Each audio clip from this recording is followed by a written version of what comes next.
আগে শরীর খারাপ হলে। এনে মানু, গরম গরম দুধ এনেছি, নে খেয়ে নে, ভালো লাগবে। না মা, একদম খেতে ইচ্ছা করছে না, মুখে কিছুই ভাল লাগছে না। একটু কিছু না খেলে শরীর সুস্থ হবে কি করে? নে খেয়ে নে।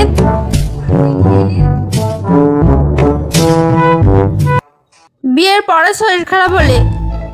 শরীরটা এত খারাপ যে উঠতেই পারছি না।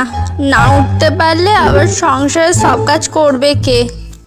উঠতে তো হবেই, সংসারের সব কাজ তো আমাকেই করতে হবে। না উঠি, উঠে দুটো বিস্কুট খেয়ে কাজগুলো সেরে ফেলি।